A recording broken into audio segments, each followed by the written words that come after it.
5 years with D'Addario. I've just enjoyed their values. They support artists and people who value art and creativity, and I think that aligns with what I want for my guitar journey.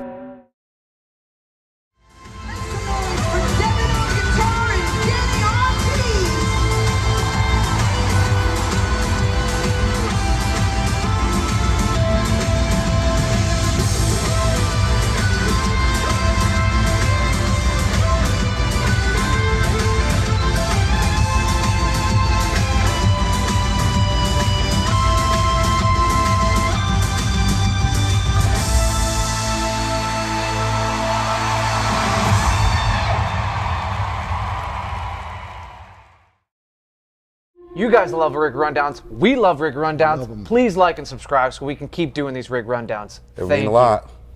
Hey everyone, this is Chris Kies for Premier Guitar. We are downtown Nashville at Bridgestone Arena in the Tone Bunker, underneath the stage, before Katy Perry's big show here in Nashville. How you doing, Devon? Doing good. How are you? Real good. This is a fun treat to talk to you because you got some unique setup kind of parameters that we'll get into later. But you're kind of like the Rockstar Popstar in the sense that you've been with Katy for what, 7, 8 years now? Yeah.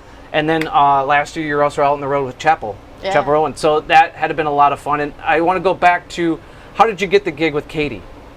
How did I? It was kind of a word of mouth thing. Okay. A friend of a friend referred me to the music director, and I did an audition and then did a callback, and that was literally how it was. Really? Yeah. And then so how did it work with Chappell then? That was also a music director named Heather Baker. I had met her like a couple months prior, and then she called me for that.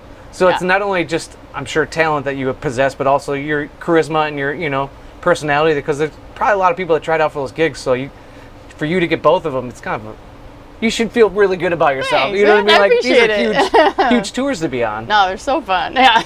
What do you enjoy about playing these types of shows in the arenas and these types of productions? Honestly, I feel like it's just like the joy of it all. Like it's way more like, there's way more going on, I feel like, than a lot of the music I grew up playing, which was like more blues rock and stuff. Yeah. But I never really pictured myself being on stage with all these props and dancers. So it's just like fun and lively. And I really enjoy that it's kind of a workout. Like I get to dance and move, and so it's like more than just music. And I feel like that like just stimulates my brain and gets me excited. Now with Katy's music, the first thing I wouldn't describe it would be guitar centric, but right. you're pulling solos off during the show. So how does what you do get incorporated into a show that's a pop show, pop production? Right. Well, I mean, there's definitely some like iconic guitar parts here and there, like Teenage Dream intro, dun dun dun. Like everybody knows that, but like for the most part, you're right. They're like pretty piano heavy, the songs. I feel like for me, like my position is more like textural. Okay. Like just like filling in some space, like if it's a verse and it's kind of vibey, like maybe doing some swells here and there.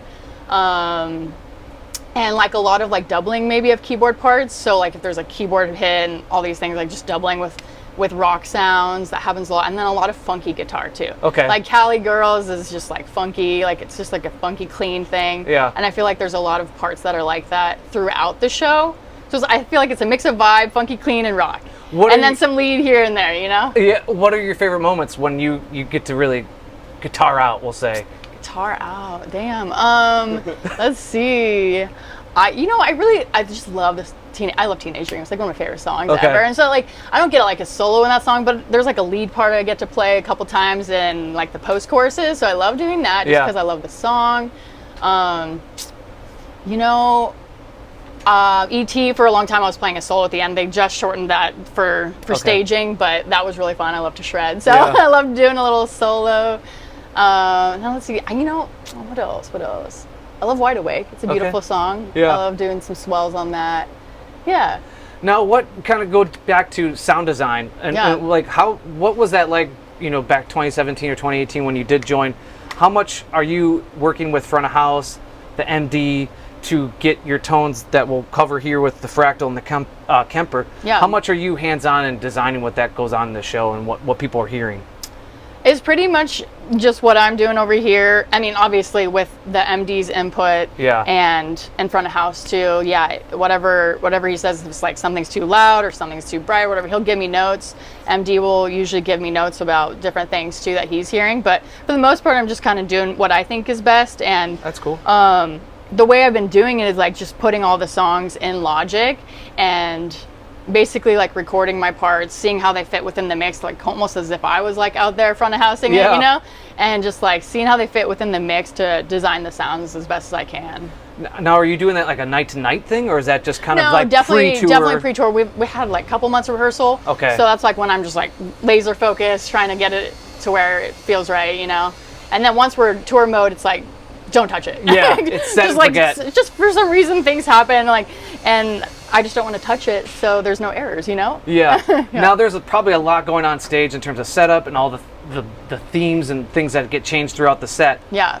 There's a reason we're not upstairs, because there's nothing for us to see up there in terms of guitar, right? Right. There's no switcher. There's nothing. There's nothing. So what can you tell us about that goes into how you perform and how you're hearing it and how everything else is happening on stage, where you're just able to perform and interact with the audience? It's actually way fun. It's so freeing. Yeah. I mean, I definitely grew up with my pedal board and like played with a pedal board forever. And just being able to be up there and focus on performing it's like my favorite thing. Yeah. You're just so laser focused into playing and vibe, and yeah, it's the best to me. So tap dancing is like no good. So all the things are coming off of this that you're not even having to worry about anything. Yeah, all of our just sounds perform. that I've made in the Kemper and the Fractal, basically our playback guy triggers them. So basically a verse, he triggers a part, chorus, he triggers a part. They're all different preset numbers. So they're just there. Yeah. Now, were you well versed in the digital modeler stuff before you came on board with Katy in 2017, or is this something you've kind of learned? So yeah, kind of both. I was knowledgeable about the Fractal. I had used it on a prior gig. A really cool guitar tech. He showed me how to use it. He like taught me it. So I knew how to use the Fractal. So when I joined the Katy band, I was basically just using Fractal, and they already had Fractals with their whole gear, so it was perfect. And then I got a Kemper, I don't know, like maybe 3 or 4 years later. And then I fell in love with that, and I was like, damn, I love them both. Yeah. So I just taught myself the Kemper, and then had a lot of friends like send me some sounds. And so, yeah, the Kemper I'm like more learning myself and whatnot, but yeah. What was the previous gig that you had where you learned the Fractal? It was Zayn Malik. He was from One Direction. Yeah, what was that experience like? You know, it wasn't the longest gig. I wasn't like there that long. I think we did a few shows, and then I think there was maybe going to be a tour, but maybe there wasn't. I'm not sure. But then we ended up just not doing anything. But it was great. I learned a lot. I think it was like maybe one of my first like pop gigs, you know, so where I was actually like making good money and like doing some shows, you know. Now your first call. First call for the pop Rolodex. And let's go. I'll take it. Well, Devon, let's talk guitars. Want to pull out a guitar and talk to us about it? Sure. Yeah, let's go for it. This is like my newfound love. Okay. So I had never owned a PRS guitar before, and this is the PRS. I think it's Fiore. Yeah. And yeah, it's got 2 single coils humbucker. It to me just feels kind of like a beefier, maybe more mid-range Strat. So it's very similar to my Strat, but it's got a bit of a different vibe and character. So between this and the Strat, I feel like those are maybe like my the ones you use the most. Just because I kind of grew up on a Strat, so like that's like the sonic character I like gravitate towards. Now we kind of peek at all the guitars before we started rolling, and they all have a similar look. They're all silver or silver burst. Right. Because this one does not come in silver, right? So you have to is it wrapped or yes, is it painted? Yes, it is. Yeah, so it's actually like bright orange under here. Okay. We've got this silver tape that's wrapping it. Yeah. Yeah, it's great. Yeah. Is it like electrical tape or like shielding? That's a great question. I have no idea. Did you do it? Nope, I did not. One of our carpenters wrapped it. Yeah, Galen took our amazing guitar tech. Yeah. He took it apart, and then one of the carpenters wrapped it, and then here we go. It's fantastic. Yeah. Now, how did you get into the PRS world? Because you said you're a Strat girl? Yeah, I never really played a PRS before, and then we were rehearsing at Center Staging in LA. Okay. And when the rep for PRS, he got in touch with me over there, and he just like kept giving me guitars to try, and he was so sweet, so wonderful.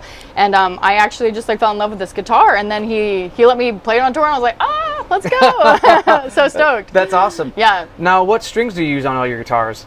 I use just Diodario 10 to 46. All right. Pretty standard. And is that all through all 4 guitars we'll see today? Right. And the acoustic, I think I've got 11s on.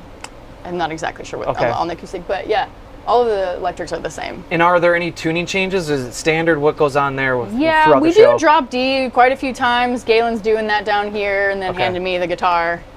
Ready to rock. Ready to rock, yeah. Should we see another guitar? Yeah, let's do it. All right. This is the American Professional 2 Stratocaster, which I'm a huge fan of. I did a demo for this guitar a while back for Fender, and I just fell in love with the guitar when I did the demo. I was like, damn, this is like my go-to Strat vibe, you know? It's just perfect, like the humbucker and the bridge here. The splitting feature is just the best I've ever heard, and so it's like really nice to have that. Like just the split coil that actually just really conveys what you want it to. So it's kind of like it'd be like a standard Strat, like with the single coil? Yes, exactly. Okay. Yep. Yeah, it's just an all-around great guitar with like an amazing feeling neck, like just the easiest to play. It's just, this is a dreamboat Strat for sure. Is the Strat configuration that you most like, is that humbucker single? For a pop gig, I would say, 100%, just because you need that humbucker like more often than not.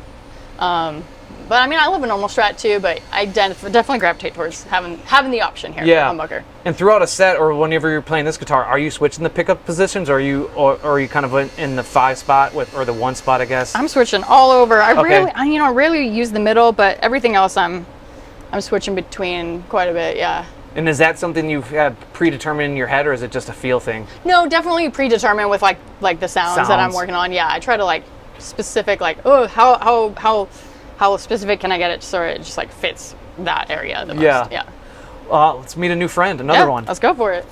So this is the Ernie Ball Music Man StingRay 2. Yeah, it's beautiful. This is made in collaboration with Cory Wong, and it was painted for our tour. So it's magical color. I really like it. And yeah, Tim at Ernie Ball basically just gave us a bunch of guitars to try out, and this one I also fell in love with. This was during our rehearsal period, and so he had this one made for our tour, and I fucking dig it. It's just basically like, to me, like it's a really great like rock country crunchy sound. If I'm just playing like some power chords, it's just like kind of standard rock vibe. This one kills it. Yeah, it like almost gives me like a Les Paul feel without being a Les Paul. Yeah. And it's way like lighter. It's like really interesting. Yeah, I dig it. What do you go for when you know, whether it's Ernie Ball, PRS, or you're at a guitar store? What are you looking for? What's the connection you're trying to find in a new instrument when you're testing them out, or you know, getting a handful of them, and you know, like a rep's like, hey, pick the one you want. What are you going for?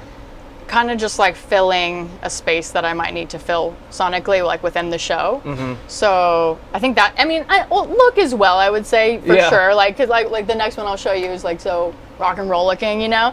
But yeah, it's just kind of like, okay, what sonic sound does this guitar not have that this one has, that I can kind of bounce between the two? Like when a song needs more beef or when a song needs more sparkle, like how can I just pick the smallest amount of guitars, but most versatile to cover all the bases. So that would trump maybe feel like how a neck feels to you versus... Actually, no, that doesn't try. I forgot that. The feel is huge for me, 100%. Yeah, and luckily all of these necks feel so good. Yeah, they're all very like not even very different, but slightly different. But they're all just perfect for my hands specifically. Yeah.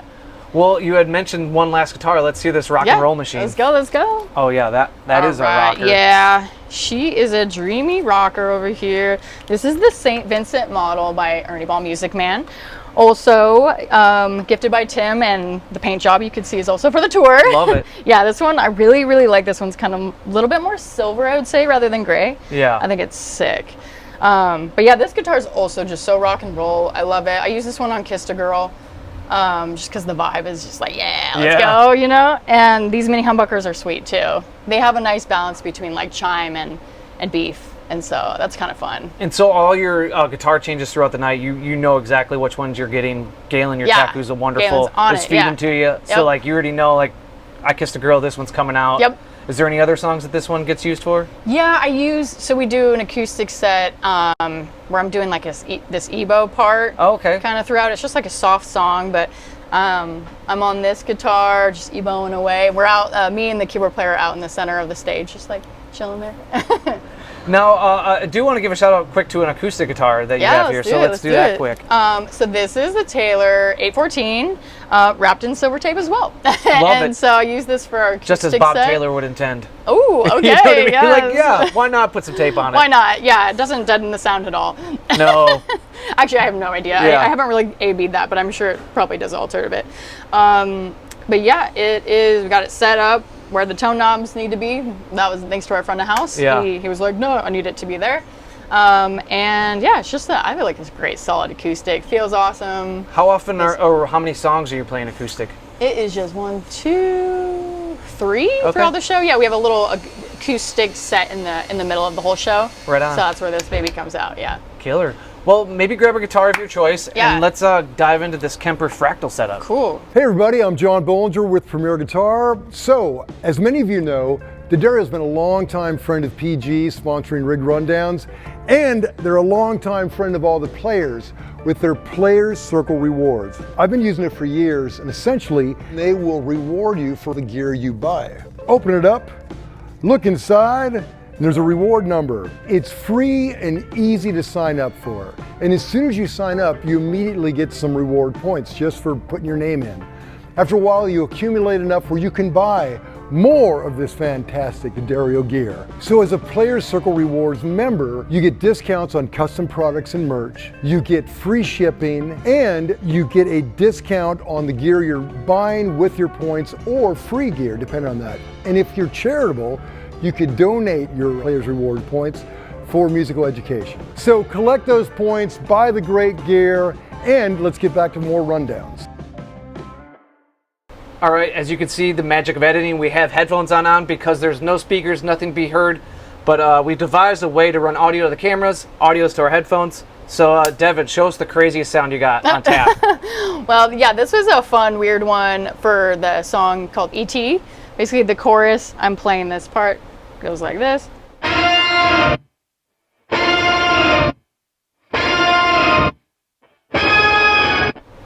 Super gated? Super gated, yeah. So basically what we got going on is a super gated reverb. Okay. And this is a sound made in the Fractal, and there's a pitch on it too. There's a drive. Drive, yeah. I just think it's a fun, weird sound. Our guitar player from the previous band, his name's Casey. I'm pretty sure he made this sound. Okay. And we just like stuck with it because it just copies that sound in the track so well. So basically, I've got the Kemper on a just dry signal, and I have like a loop put in it. And so there's nothing going on in this Kemper signal except for a loop, and we have the Fractal running in the effects loop. Okay. Of the Kemper. So just because I have a small brain. Sure. So just so I figured out, like you're running the Kemper kind of like an amp, and the Fractal's like pedals or pedal board, and it's running into the Fractal. Or I'm sorry, the Kemper. Kind of. And the effects loop. I'm not usually using it like just effects, but sometimes, this time right here, basically I'm just using the Kemper almost empty, like no amp, nothing. And I'm using the sound that we had already made in the Fractal, and I have it going through the effects loop. Okay.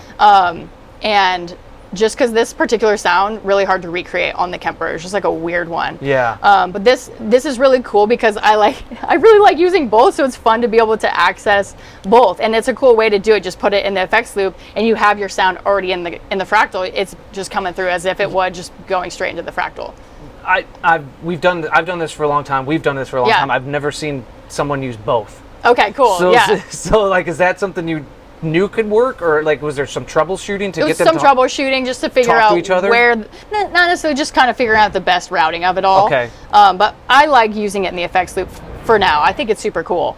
And one of the big reasons why we're doing that is because, so we have quite a few parts in this show that need sidechain, which sidechain is basically basically like the volume is dropping, like when the kick drum is happening, right? Okay. Do you know? Yeah. Okay, cool. So yeah. So basically, like, I'll be playing a guitar part, but they want it to, like, if I'm playing just like the volume going in and out with the kick drum, so like it has to be synced to the track. Yeah. But with the Kemper, you can't do sidechain in any way that we know of. We've done some research and we couldn't figure it out. So we're using it on the Fractal a lot, just basically having the playback guy trigger a compressor, and that would create the sidechain. So what I've done in any of my patches that need the sidechain is I just put this loop in towards the end of the patch, even if it's like a full Kemper patch, and then I've got the compressor and the fractal, and then it's giving me the sidechain. So it's pretty sick. Yeah. It's like a great way to do it. Yeah. Wow. So I really like that. I mean, I could show you one of those sidechain patches, but we can't actually have sidechain right now because our playback guy's obviously not triggering the kick drum. But it's a pretty sick setup. Yeah. Wow. Man, that's a really smart way to get around the sound design that you're creating here with the production that Katy Perry puts on every night. How much would you say is the heavy lifting doing between the Kemper and the fractals? At 50-50? You're leaning more on the Kemper? Yeah, leaning, like Kemper is probably like most of it, but with using the fractal for sidechain whenever I need it, and then just a couple patches on the fractal that I've just always liked and didn't want to like get rid of. We only have a few more minutes. Can you cycle through maybe a couple more cool sounds or key sounds that you use? Yeah. I really like, so this here's the Teenage Dream intro.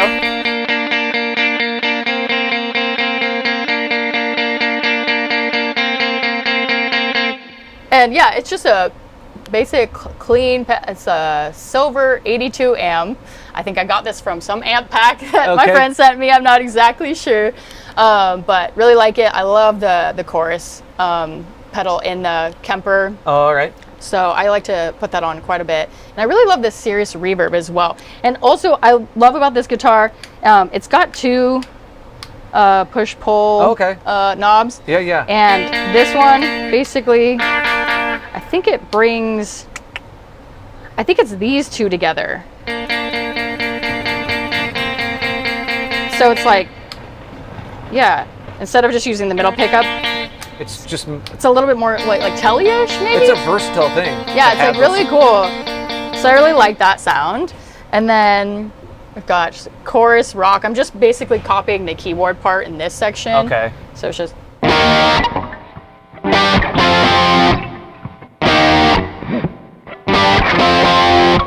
And what's going on there for the amper? So right in here we've got because that's a different Atlantis M6 single coil, basically. That's the amp here. This is part of, I think it's a part of the Sela Sounds Kemper pack. The Sela SELAH. Okay. Really love their Kemper pack sounds. I use a lot of them. So yeah, I love that. Just kind of cool standard rock sound. And then there's a little lead part.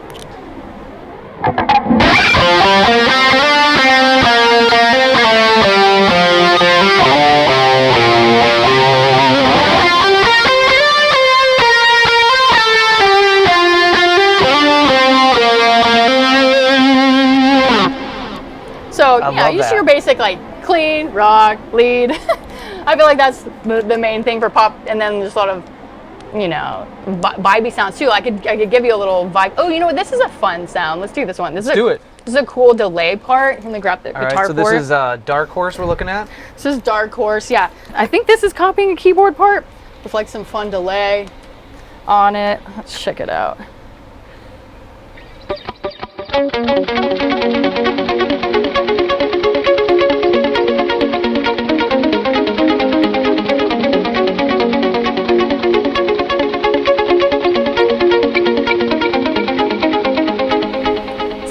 Fun. I like that part. Devon, I really appreciate you taking the time. I know that this is a big thing for us to pull off because there's so much going on just to put on the show every night. Yeah. But we're getting the wrap it up sign. Okay. So I really appreciate it. Of course, yeah. Thank you, and everyone stay safe out there and keep watching Rig Rundowns.